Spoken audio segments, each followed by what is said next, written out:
Ladies and gentlemen, please take your seats. The show is about to begin. Hi, I'm Terri Long.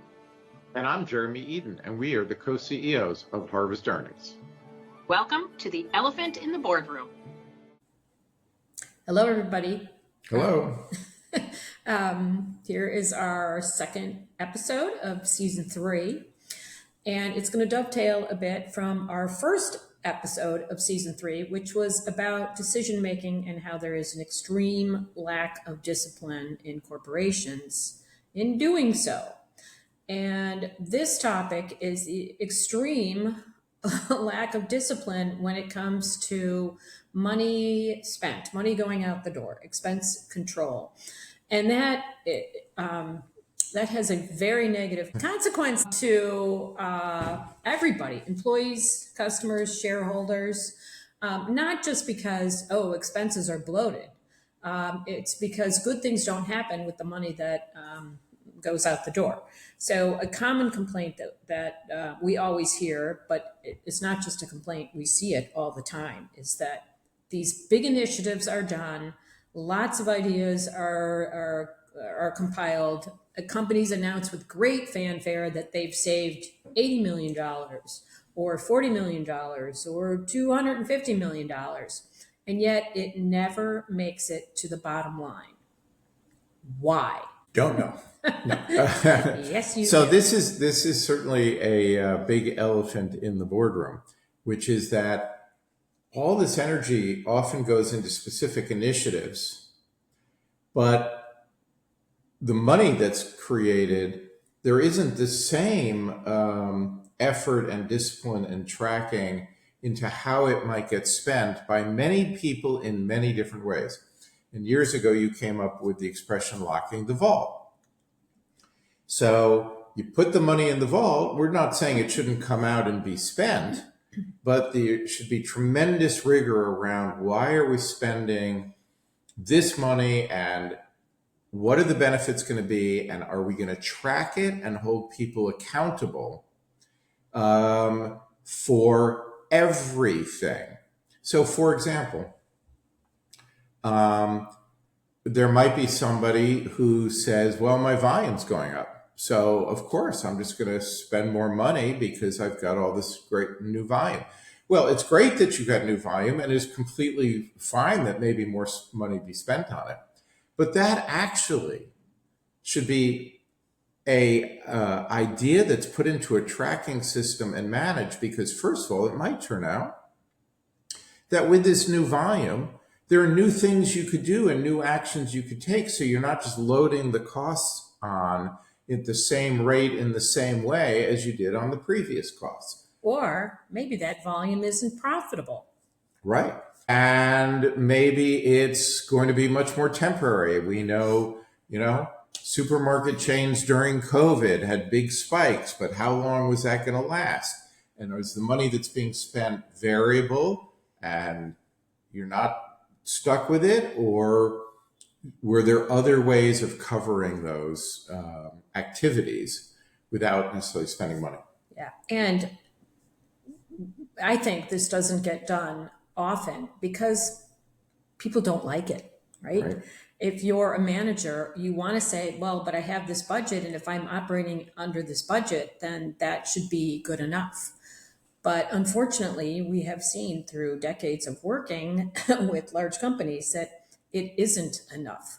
The water balloon effect occurs where you take money out of, something, and then you think, oh, okay, well, now I have this money to spend on something else, but the something else might be the wrong something else. Yeah, what's particularly bad about using budgets as but I'm under budget, I'm okay, is everybody knows budgets have a highly political element to how they get created. Mm-hmm. So, I fight like the devil to make sure my budget has a little room in it in case something goes wrong. But then I've got that money to spend and I'm not being held as accountable. So setting up systems where every new expenditure, whether it's within the budget or not, whether it's because of volume, whether it's because of creative new initiative, whatever it is, there should be the same analysis and approval, tracking, and accountability as anything else. Or no, I shouldn't say anything else, as everything else. Now, And this thing, we're not entirely crazy. You said every expenditure. There should be some de minimis. Maybe it's 50K in a big company. right. But the overwhelming amount of money that gets spent without the scrutiny that it deserves. When we worked with PNC, the CEO really wanted to bring home to people how serious he was, that this was a new culture he was trying to build where people were thinking about the best way to spend money. So someone came in with an idea to add one position. Now it was like 150,000 position, but at one position. And normally that would never have reached his level or his scrutiny, and the manager would just be allowed to do it.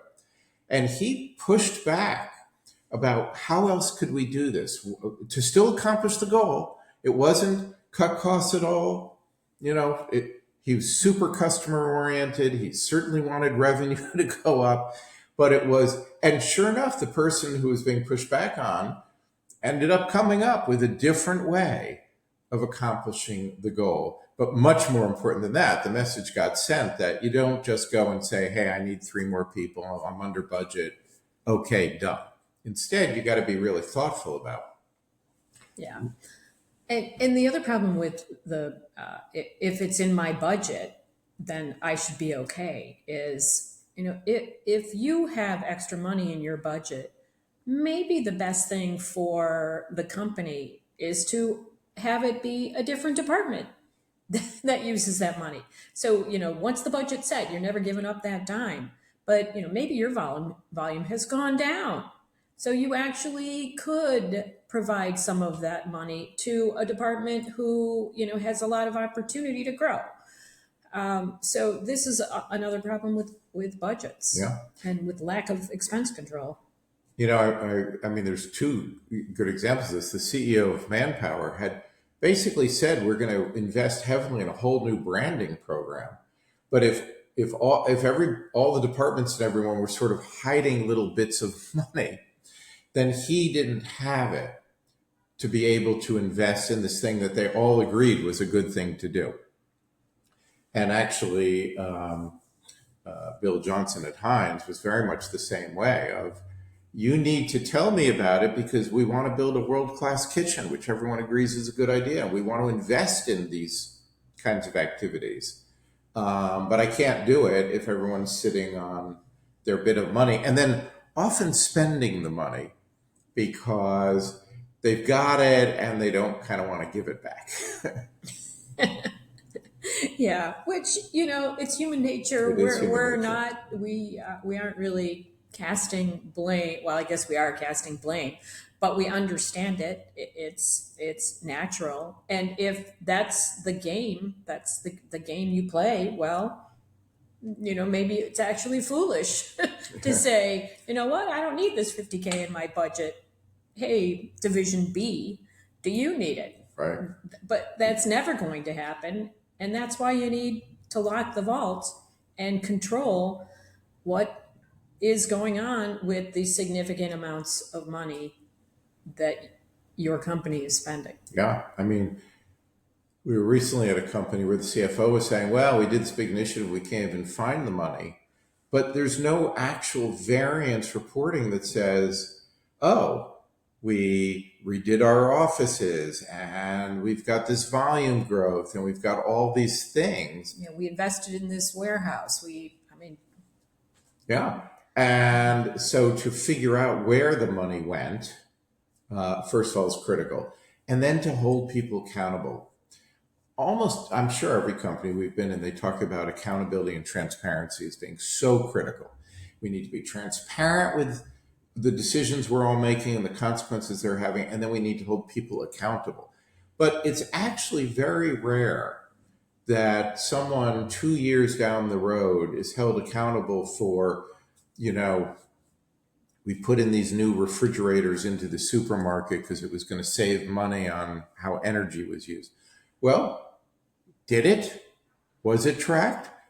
If it didn't work, is someone being held accountable in some reasonable way for that? Or in fact, has that person been, left the company or moved on to another department or whatever it might be? Yeah. Someday we'll talk about after action reports. Yes. And it may seem like this is all just a lot of, the kind of bureaucratic, annoying accounting that FP&A, and finance is doing to, drive you nuts. But it actually can be pretty simple.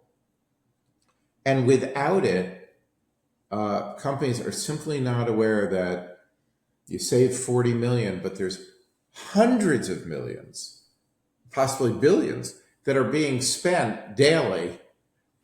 And it takes a very small percentage of that to be misguided, to wipe out what should have been a, 15, 20% increase in the earnings shareholders. Yeah, absolutely true. And it is a very rare company that manages the vault. I guess I came up with this because of banking days.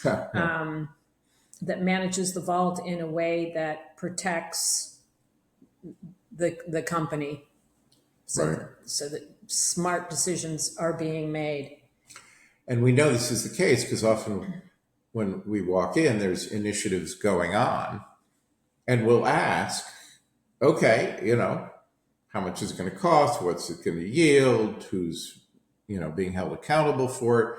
Because it can be put into a tracking system with other things that are going on.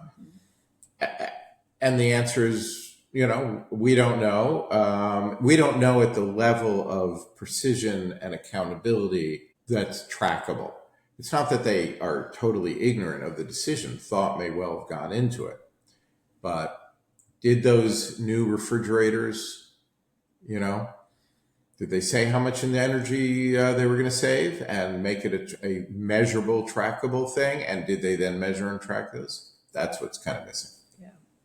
And the clue for us is often, first of all, when you look at the initiatives, there's no specificity. It's, cut 10% of this, and that's going to be $1 million. Really? It's exactly $1 million? And how are you going to cut that 10%? What are the actual actions behind it? That's often missing. Yeah. But we digress, I think. Okay. I want to point out how incredibly coordinated we are with the artwork. We are. Behind us. I made a decision a few years ago to commission that artwork because it would save us. No. No. Okay. All right. More fun later. Okay. Bye. Bye. Lock the vault.